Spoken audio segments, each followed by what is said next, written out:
Приветствую всех на моем канале, моих постоянных зрителей и читателей, а также тех, кто попал на мой канал впервые или случайно. Начался сезон консервации, и я решила купить чеснока побольше, чтобы не бегать каждый раз за 3-4 головками чеснока. Позавчера делала аджику, кстати, рецепт очень удачный, очень вкусный, выкладывала на своих каналах. Стала чистить этот чесночок, и оказалось, что некоторые дольки, я не знаю, или это просто повреждены, или это болезнь какая-то, ну, в общем, они начинают портиться с темными пятнами. Поэтому я решила и этот чеснок не хранить, а сразу же переработать его на зиму. И сейчас покажу, как я это делаю. Чесночок у меня довольно-таки крупный. Вот. Это самый большой, а маленький, ну тоже не маленький. О, поврежденный. Молодой человек из Средней Азии, продававший этот чесночок, клялся и божился: местный, местный. Ну, конечно же, он совсем не местный, но это не имеет никакого значения. Главное то, что он сочный. Так, для начала мне нужно этот чесночок весь почистить. Сейчас я почищу и включу камеру опять.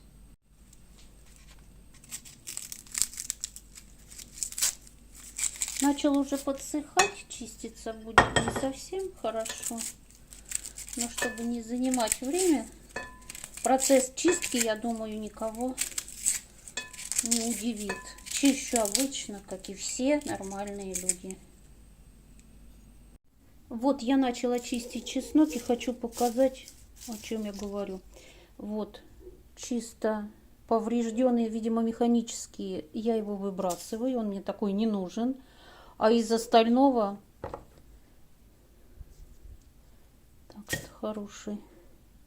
Вот повреждение, вот такое тоже выброшу. И пошло вот здесь.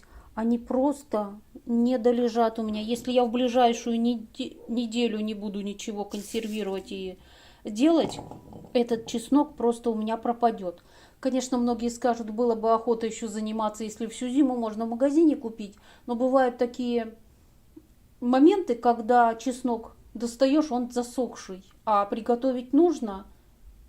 Поэтому приходится только из-за пару головок чеснока идти в магазин. И вот, чтобы не бежать в мороз из-за 3 головок чеснока, даже не 3, а 1 в магазин, я вот делаю вот так вот.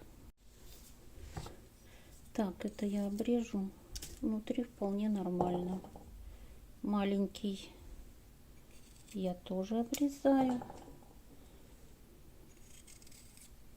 Срезаю со всех сторон, смотрю, ровненько, чистенько оставляю. Здесь то же самое. Пока чищу чесночок, хочу сказать, что буквально в каждой головке 1-2 дольки подпорченные. Вот пусть маленькая точечка, вот как здесь, но оно же побежит дальше.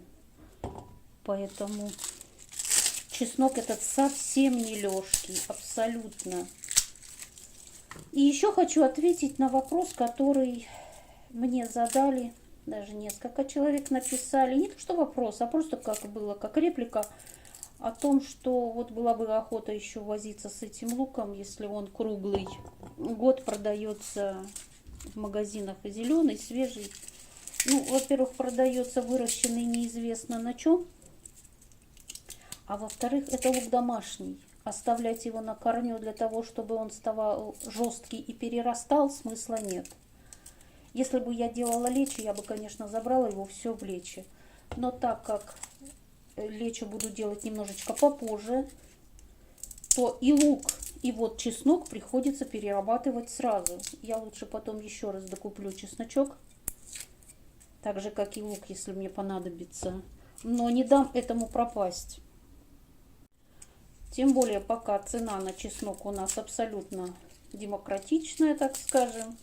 В прошлом году чеснок у нас был по 250-220 рублей.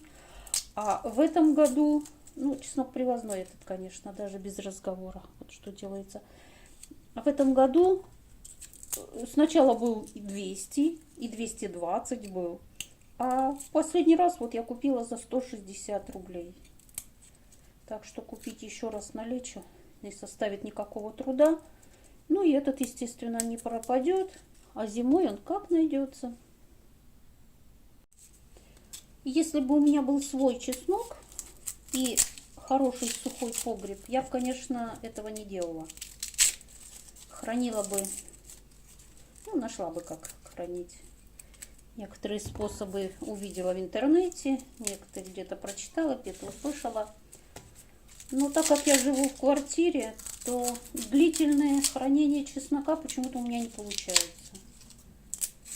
Кто-то говорит, нельзя хранить на кухне, надо хранить, допустим, где-то там в комнате, в шкафу, в темном месте.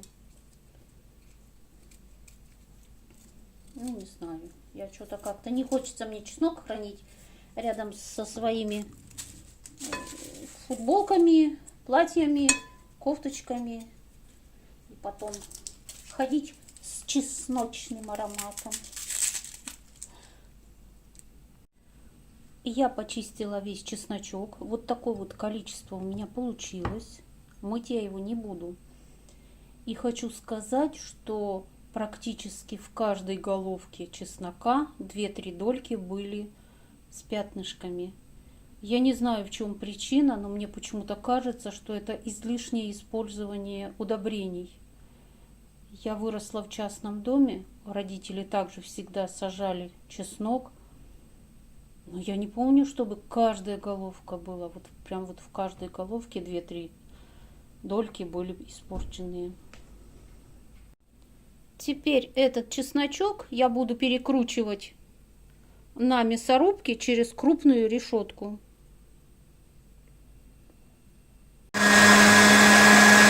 Ну, в общем-то, не так уж много здесь получилось, но нам хватит.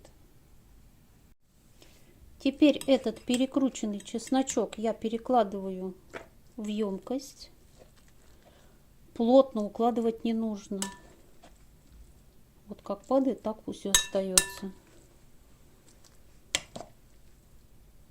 И уберу его в морозильник.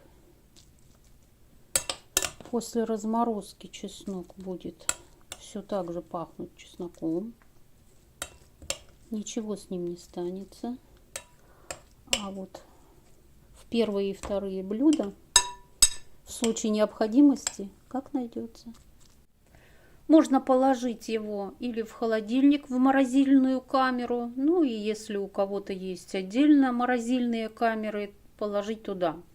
При замораживании такой чесночок не чернеет. Он остается ароматный и сохраняет все свои полезные свойства.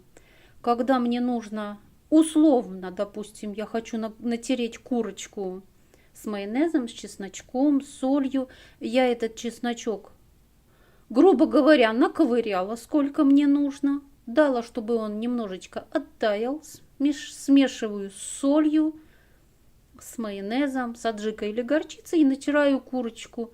Пахнет точно так же, если бы я использовала, как если бы я использовала свежий надавленный чеснок. На этом я со всеми прощаюсь. Желаю всем всего самого-самого хорошего. И, конечно же, до встречи в следующих видео. Пока-пока.